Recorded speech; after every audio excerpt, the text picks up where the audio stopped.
Alright, today we start putting walls up. So here we have our brand new wall picks that I made. Lammers helped me make them on the plasma. And we're going to pick these walls up, set them over there. And I've already got somewhat of a spot leveled out using the transit there. So we'll hook onto this first wall, which is the back wall. I might lay that one aside and then start into the side wall over there.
So when we built the walls, we left the sheeting in the corners of the short walls hang over 3.5 inches, so it would cover the end of the long wall. The long wall is the one that's hooked up right now in this picture.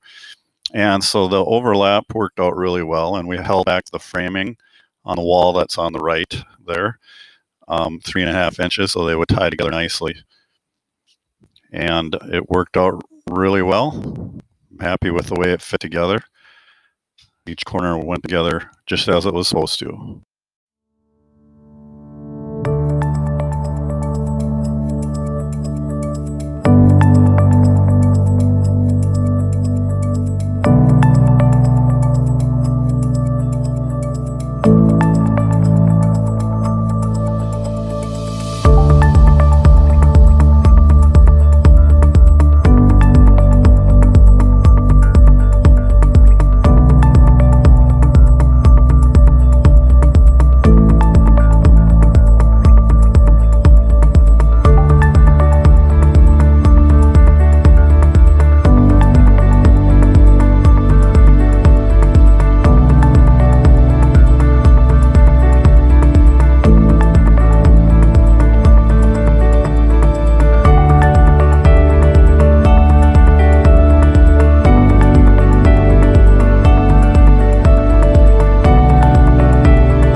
So in this series, I'm using a different forklift than I had in the beginning. This one is a 1985 Lull 844 34T. All that means is it can lift 8,000 pounds, four-wheel drive, four-wheel articulating steering, and let's see what else. We've got 34 feet of reach.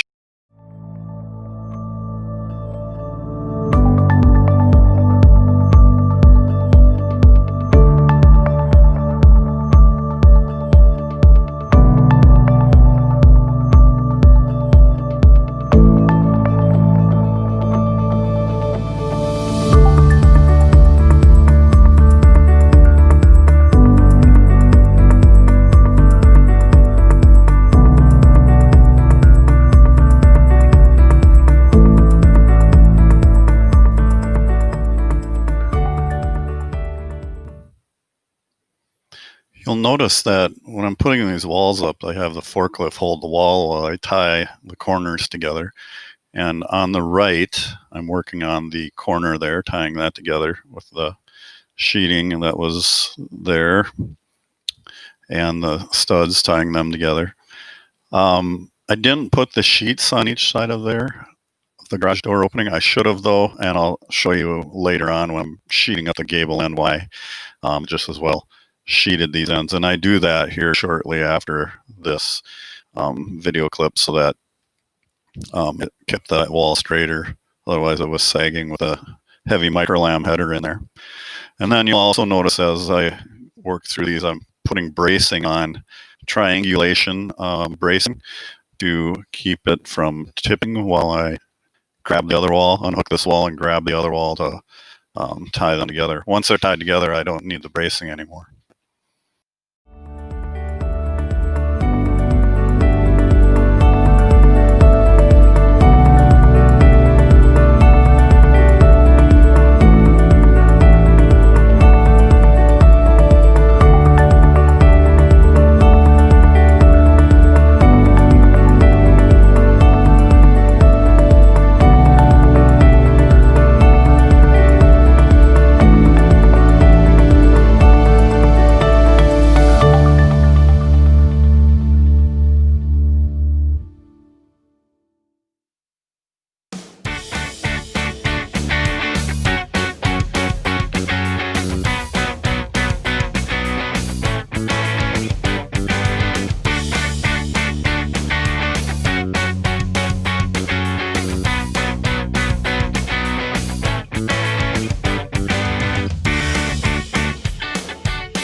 Okay, so got all the walls up yesterday and braced in the corners, so they should be at 90 degrees to each other.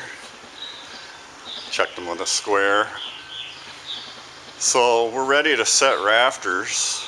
We're going to mark out one of the plates there, and then we're going to start with an end rafter over here. We're going to take and work our way this way. So this foundation that it's on is only temporary, of course. If you were doing this, this would be on a nice cement pad, most likely. I use this transit laser level, and I'm within 1/4 inch everywhere, so that should be pretty good. I took a level and checked all my corners. Look at it over here.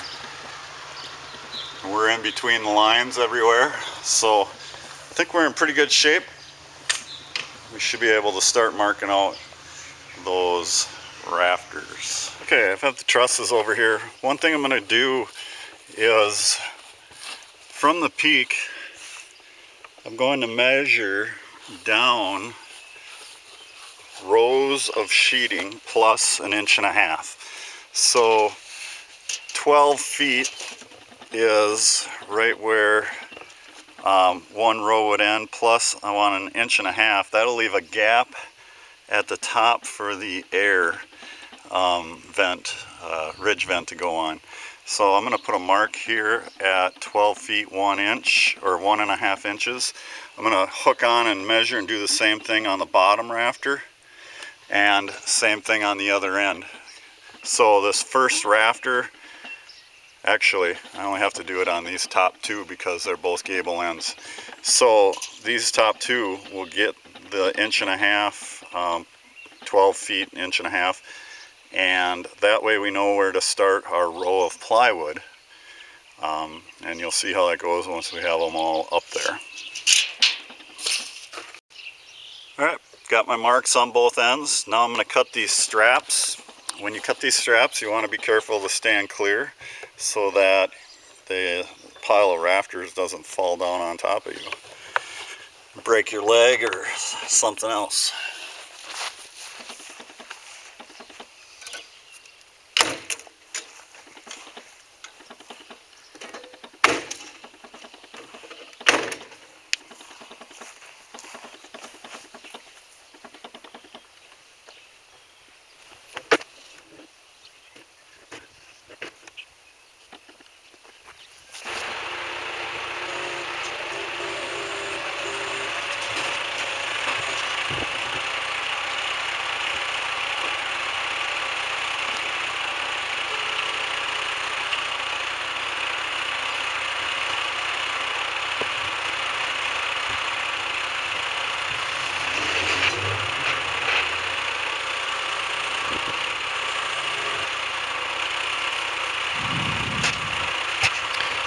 Putting up rafters or trusses, whatever you want to call them, by yourself is really kind of a pain.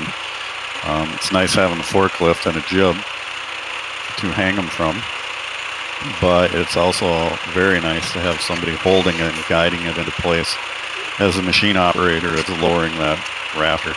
Now, these rafters are probably small enough you don't even need a machine for. If you had 3 guys, it'd really go pretty simple.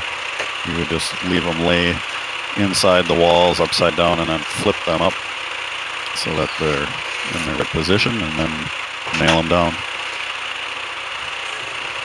On the gable end truss, which this is, it's got spacings to nail sheeting to, 2 foot on center.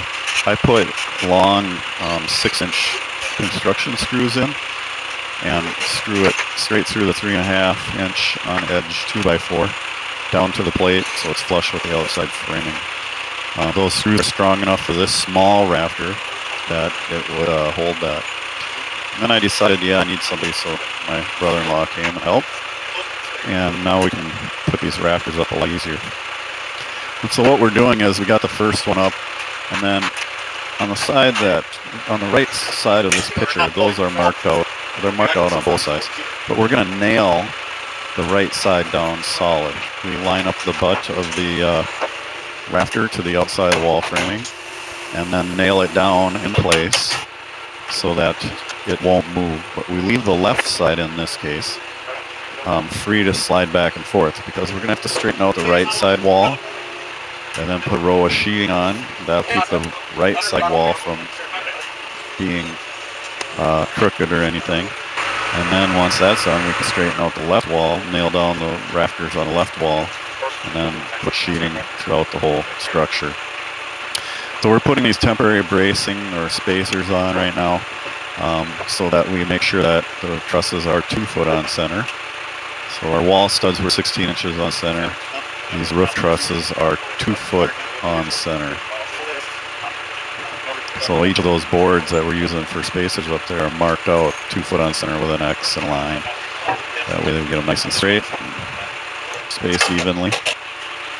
We'll put 2 nails on the left side in the plate that just kind of stick up to hold it in its 2 foot spacing.